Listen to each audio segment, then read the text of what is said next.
Dans des vidéos précédentes de la chaîne, je vous avais montré comment vous avez la possibilité de synchroniser vos rendez-vous qui seraient dans Notion avec des rendez-vous qui sont dans Google Agenda, et ce dans les deux sens, c'est-à-dire de Google Agenda vers Notion et de Notion vers Google Agenda. Alors aujourd'hui, à la demande de certains abonnés, nous allons voir comment il serait possible d'avoir un calendrier unifié qui contienne et vos rendez-vous et vos tâches que vous avez planifiées comme étant à réaliser. C'est quelque chose qui est important parce que ça fait effectivement partie des bonnes pratiques de productivité, c'est-à-dire que quand vous avez des tâches qui sont des tâches à réaliser, il est préférable de les planifier de façon à ce que vous soyez sûr de garder du temps pour les réaliser, parce que sinon ce qui va se passer, c'est que vous allez être pris par le quotidien et vos tâches vont se décaler dans le temps. Donc aujourd'hui, ce que je vais vous présenter, c'est un système qui va vous permettre d'avoir dans votre Google Agenda, mais ça fonctionnerait pareil dans Microsoft Agenda, et dans cet agenda, vous allez retrouver aussi bien vos rendez-vous que la liste de vos tâches à réaliser, ce qui vous permettra d'avoir d'un côté tous les rendez-vous que vous avez avec des personnes, mais d'un autre côté aussi du temps qui va être bloqué pour travailler sur les tâches que vous avez mis dans Notion. Alors ce que je vous ai préparé aujourd'hui, c'est que sur la partie gauche de mon écran ici, je vous ai mis mec.com, et sur la partie droite de mon écran, je suis ici sur la base de données des tâches qui est dans le modèle de gestion de projet que j'ai publié sur Gumroad, et vous avez un deuxième onglet qui est ouvert, et cet onglet il est ouvert sur mon agenda Google de façon à ce que l'on puisse regarder le résultat de ce que l'on vient de faire. Ce que l'on va vouloir faire aujourd'hui, c'est que quand j'ai ma liste de tâches qui est comme ça, avec donc les tâches qui sont là, leurs priorités, leur état, et je vous le rappelle, dans ma façon de gérer mes projets, j'ai et un champ date et un champ échéance. La différence entre les deux, c'est que l'échéance, c'est la date à laquelle je dois avoir terminé la tâche, alors que le champ date, lui, indique à quel moment je vais travailler sur les tâches en question. Une bonne pratique pour être sûr de réaliser vos tâches, c'est que vos tâches, quand vous les planifiez et que vous décidez de travailler dessus tel jour à telle heure, eh bien, c'est vrai que c'est bien que vous créez un rendez-vous dans votre agenda de façon à être sûr que votre temps est bloqué pour travailler sur les tâches en question. Donc de manière toute simple, si j'ai fait ici une nouvelle tâche du 24/06 qui va être une tâche qui va être à faire et que je décide de la faire donc aujourd'hui entre 16h et 18h, eh bien j'aimerais que cette tâche apparaisse dans mon agenda aujourd'hui de 16h à 18h. Et donc c'est ça que l'on va vouloir faire à partir de Mec. Donc pour ça je vais aller dans Mec, dans ma liste de scénarios je vais cliquer sur le bouton plus qui se trouve ici en haut, et je vais cliquer, une fois que j'arrive ici, sur la grande bulle violette qui est ici au milieu, et je vais lui dire d'aller dans Notion. Je clique sur l'application Notion qui est apparue, je fais ici en haut Watch Database Items, parce que ce que je veux c'est qu'il aille chercher toutes les modifications qui apparaissent ici dans ma liste de tâches. Là je vais avoir un certain nombre de choses à remplir. Tout d'abord j'ai le Watch Database Items ici qui est indiqué by Created Time, c'est-à-dire qu'il ne va récupérer que les créations de lignes, ce qui n'est pas forcément ce que je veux. Moi ce que je vais vouloir c'est qu'il le fasse par date de mise à jour, comme ça il va récupérer toutes les mises à jour qui apparaissent dans ma base de données de tâches qui est ici, et en dessous je vais devoir lui indiquer le Database Item ID, c'est-à-dire la base de données sur laquelle je veux aller travailler. Alors évidemment, l'ID vous le connaissez pas, mais vous avez une possibilité pour le trouver tout simplement, c'est de cliquer sur le bouton Search qui est ici, et vous tapez le nom de votre base de données. Donc moi dans mon cas ça va être tâche, ensuite vous faites OK, et là vous voyez il vous affiche toutes les bases qui ont un nom qui correspond à ce que vous voulez. Donc moi ce qui va m'intéresser c'est la toute première qui est ici en haut, et enfin vous avez ici un champ limite. Le champ limite il indique, comme c'est indiqué en dessous, le nombre de résultats qu'il va récupérer à chaque fois que Make va s'exécuter. Donc là ça veut dire que Make par défaut il va s'exécuter toutes les 15 minutes, et que ce qu'il ferait si je le laissais comme ça, c'est qu'il ne récupérerait que les deux dernières modifications qui ont eu lieu depuis 15 minutes. Sauf que moi je peux en faire nettement plus que 2 des modifications, donc je vais passer la limite à 20, et je vais faire OK. Maintenant, pour exécuter cette automatisation, je ne vais pas cliquer directement sur le bouton Run Once, parce que si je vais faire ça, il va me récupérer toutes les modifications de cette base de données depuis longtemps, et c'est pas ce qui m'intéresse. Je vais cliquer avec le bouton droit sur le module, et je vais aller sur Choose Where to Start. Ça va me permettre de dire à Mec, en allant sur Since Specific Date, ça va me permettre de lui dire, moi je veux toutes les modifications qui sont apparues aujourd'hui depuis 15h15. Ensuite je fais OK, et je clique donc sur Run Once pour voir un peu ce qui se passe dans ce module.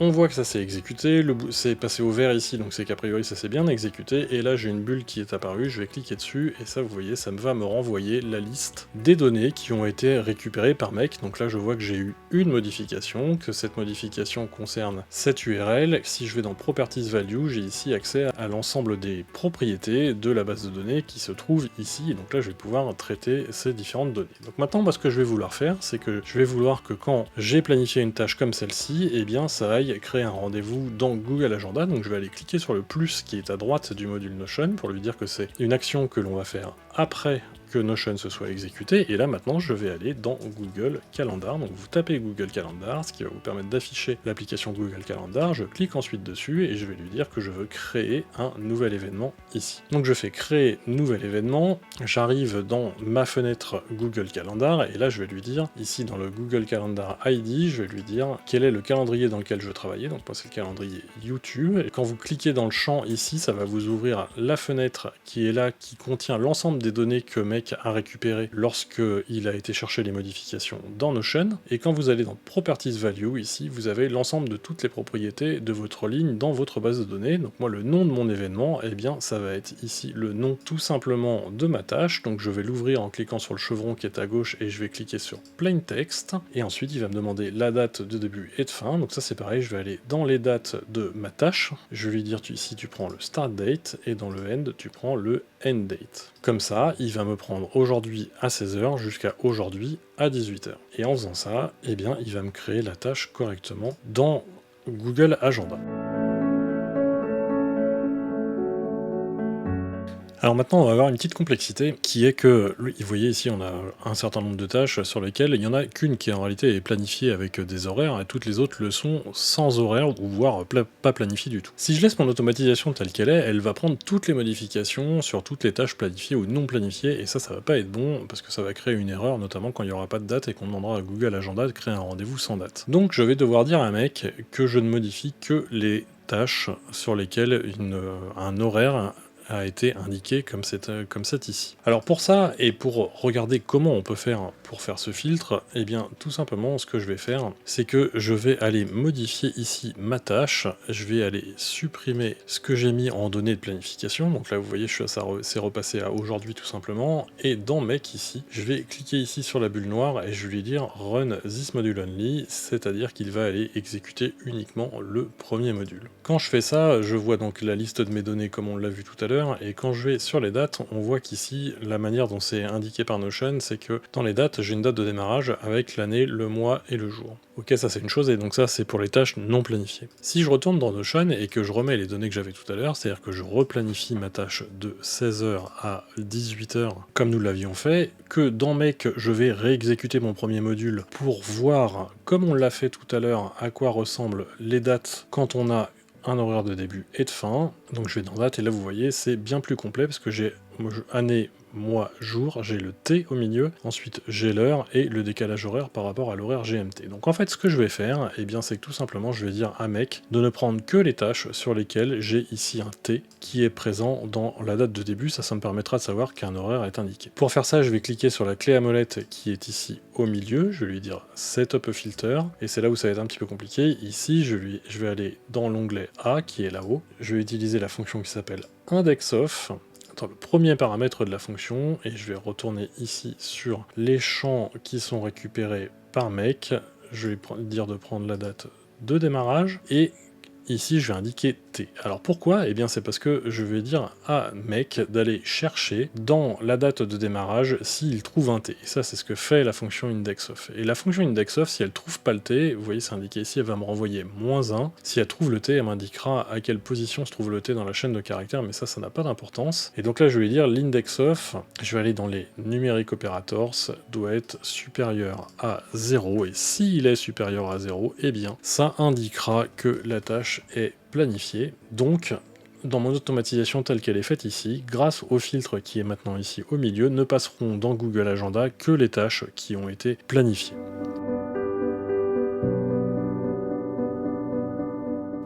Mais ça ne va pas suffire, parce qu'il va également falloir que je gère les modifications, et donc comme on l'avait fait dans la vidéo précédente, il va falloir que je rajoute dans ma tâche l'identifiant de l'événement dans Google Calendar, ce qui me permettra de savoir si un événement est lié entre Notion et Google Calendar. Et donc pour faire ça, eh bien la manip est la même que celle que l'on a vue dans la vidéo précédente sur la synchronisation entre Notion et Google Agenda. Je vais tout simplement rajouter un champ qui va être un champ de type texte, que je vais appeler Event ID, et qui devra contenir le numéro d'événement de Google Calendar. Maintenant je vais modifier mon automatisation Mec. À la suite ici de Google Calendar, je clique sur le plus, je clique sur Notion, je lui dis que je veux aller modifier une entrée de base de données dans la base de données tâches. Donc ça, c'est les mêmes étapes que ce que l'on a fait tout à l'heure. Je prends la base de données tâches. Dans le database item ID qui correspond à l'identifiant de l'enregistrement dans Notion que je vais modifier, je prends le premier module de Notion avec le database item ID qui se trouve ici, je clique dessus, et ce que je vais venir lui demander, c'est de rajouter dans l'event ID qui est ici, et bien tout simplement l'event ID qui sort de Google Agenda. Donc là je clique dessus, je fais OK, et donc ça fait que maintenant, quand je vais avoir une tâche planifiée qui va arriver dans la liste de tâches, ça va me créer un événement dans Google, et puis ça va venir me mettre à jour dans Notion ici, l'event ID. Donc on va tester l'automatisation telle qu'elle est là, je vais cliquer sur Run Once, on voit qu'il est passé dans les 3 étapes, et si je vais dans Google Agenda, on voit que ma nouvelle tâche a effectivement été ajoutée, mais on va voir aussi que si je vais sur la nouvelle tâche qui est ici, j'ai l'Event ID qui a effectivement été rempli. Donc maintenant que l'on a fait ça, il va falloir que l'on gère le fait que je ne veux pas qu'à chaque modification de tâche que je vais avoir ici, j'ai une création. Je veux éventuellement que mon rendez-vous soit modifié. Donc pour faire ça, ce que je vais faire, c'est que je vais cliquer avec le bouton droit de ma souris sur le lien qui est entre Notion et Google Calendar, et je vais lui dire Add router, comme on avait fait dans la synchronisation des agendas, et je vais lui dire que la branche qui est ici, donc le chemin là que l'on a paramétré, ce chemin-là, c'est uniquement pour la création de nouveaux rendez-vous, et je vais savoir que c'est une création de rendez-vous parce que ici, j'ai un event ID qui est inexistant. Donc je vais mettre inexistant. Comme ça, sur ma branche, je saurai que la branche qui est ici, c'est la branche inexistante. Je clique sur le routeur ici pour créer une deuxième branche. Je clique ici sur la branche pour paramétrer l'autre branche que l'on est en train de créer qui va être le contraire, c'est-à-dire ça va être pour les event ID qui sont existants.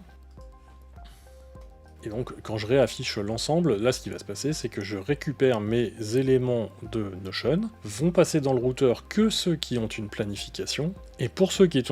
ont une planification, si j'ai déjà un Google Event ID, ce qui implique eh bien, que mon rendez-vous a déjà été créé dans Google, donc ça c'est la branche du bas, et bien ce que je vais faire, c'est que je vais venir mettre à jour le rendez-vous, ce que l'on est donc en train de faire là. Et donc pour mettre à jour le rendez-vous, je vais décocher Map ici, donc toujours pareil, je lui dis que je travaille dans le calendrier YouTube, je vais lui redonner le nom de l'événement, qui va être le nom de ma tâche en réalité, donc ça permet, dans le cas où vous auriez renommé votre tâche, et bien du coup d'avoir les bonnes informations. Dans l'Event ID qui est ici, je vais cocher Map ici, parce que l'Event ID, je le connais, c'est celui qui est dans le champ qu'on a rajouté tout à l'heure, qui s'appelle donc Event ID. Je vais remettre la date de début et la date de fin,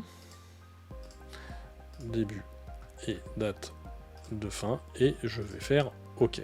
Et puis maintenant je vais faire une modification ici, je vais passer de 16h à 18h, je vais passer de 16h à 17h, et ce que je vais faire c'est que je vais exécuter mon automatisation pour voir comment tout ça se passe. Normalement je devrais avoir une erreur ici sur l'update on event. Alors on exécute le tout, comme prévu il est passé dans la branche du bas, et effectivement j'ai une erreur. Alors pourquoi j'ai une erreur? Eh bien c'est parce que il n'avait pas encore récupéré d'événements avec l'Event ID qui était rempli, et du coup il n'avait pas de connaissance du champ Event ID que je vais vous montrer tout de suite, qui est ici, parce que l'Event ID c'est pas un truc tout simple, c'est pas juste du texte, vous voyez il y a plein d'informations en fait qui sont renvoyées par Notion, mais c'est pas grave maintenant qu'il m'a fait l'erreur, au moins il est passé une première fois dans Notion avec l'Event ID, donc il a l'ensemble des informations, et donc là ce que vous devez faire c'est que vous supprimez l'Event ID, et vous reprenez le champ Event ID avec le chevron ici, et maintenant j'ai le contenu que je n'avais pas tout à l'heure, parce que mec étant passé sur ce champ une première fois, et bien désormais il sait comment il est construit. Vous cliquez sur Plain Text, vous faites OK, ça je vais le rechanger et je vais le mettre de 16h